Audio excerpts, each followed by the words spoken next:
Hello, my name is Stacy Moore, and today I will be discussing the U.S. counterterrorism policy in relationship to deterrence.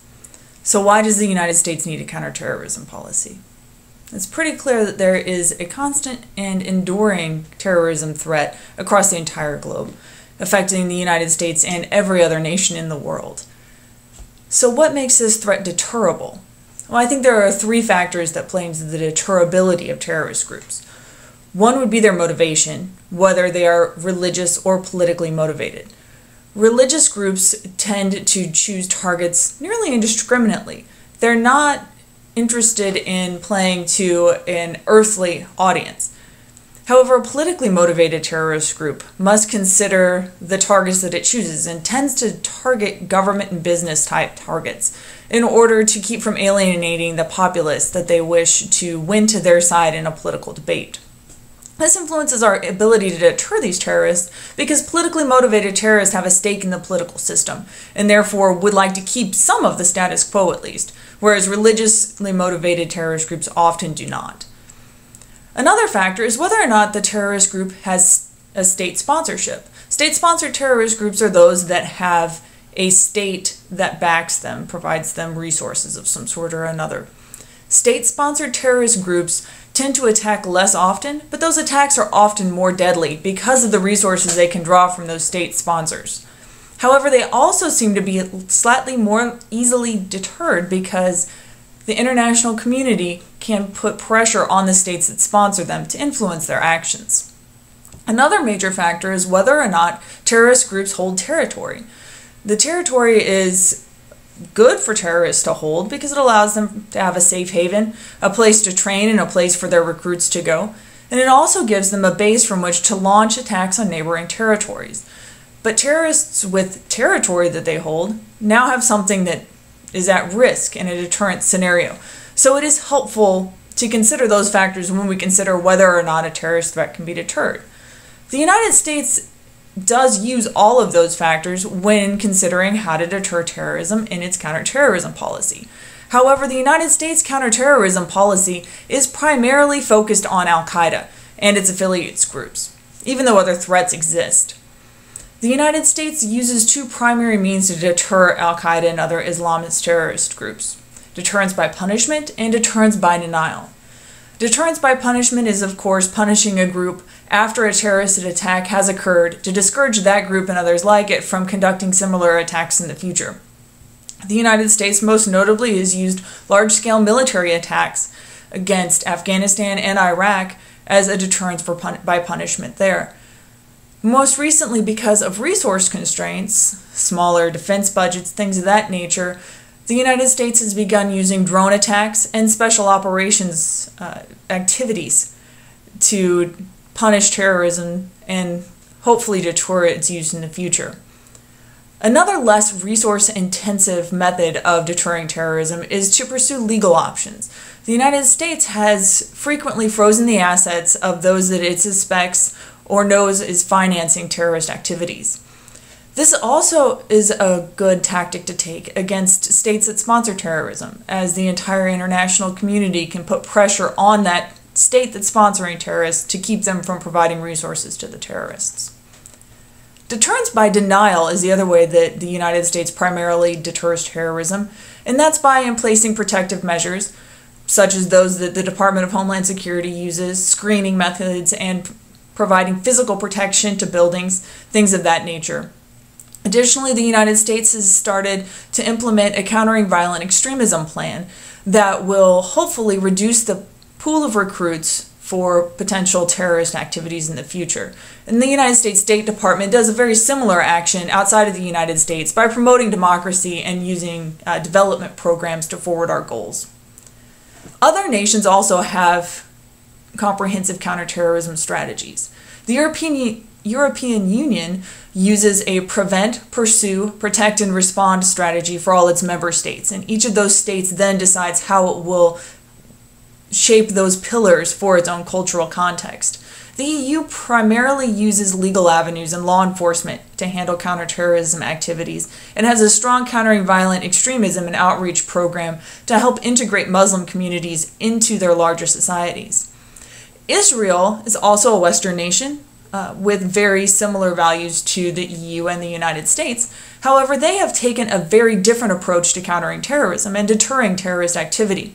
They use a much more kinetic means because they are faced with a state-sponsored terrorist group, Hezbollah, which is based in Lebanon and sponsored by Iran, and many non-state Palestinian groups on an almost daily basis. They have terrorist activity there. They are forced to use more conventional military deterrence than some of the other states that we've discussed. They take great pains to communicate the red lines that these terrorist groups must not cross, or they will then face conventional military action, such as in 2006 when Israel invaded Lebanon. They also have used deterrence by punishment by sealing houses or destroying them when people do suicide bombings. The suicide bomber's family's home is then destroyed or sealed, but this has had exactly the opposite effect the Israelis had wanted, because many times these families who are without housing are then forced to turn to these terrorist groups for assistance. So, as we can see, the various counterterrorism strategies have varying degrees of success throughout the world. However, academia is helping to flesh out the gaps and give new solutions. One impact of the structure of a terrorist group is how it will behave during a deterrent situation. Van Oom has postulated that those terrorist organizations with more of a hierarchical structure, such as Hezbollah or Al-Qaeda, tend to act in a more rational method during deterrence situations. This is due to the moderating influence of a large group and also the influence of a central decision-making authority to moderate those more radical portions of the terrorist group. He found that individuals and small cells may indeed be more radicalized because they miss out on the moderating influence of that larger group. And of course, as we discussed earlier, particularly with religiously motivated terrorists, they may not be able to be deterred at all. Another line of academic research has been on how deterrence theory applies to the unique problem of terrorism. And many researchers have found that the same techniques that are useful in conventional deterrence are also useful in deterring terrorism. The communication of very clear red lines has been useful for Israel and would have proven useful for the United States prior to 9/11. However, we missed a key opportunity to retaliate against the Al-Qaeda leadership after they conducted attacks on U.S. soil and against our interests abroad, and that kind of set the stage for the 9/11 attacks.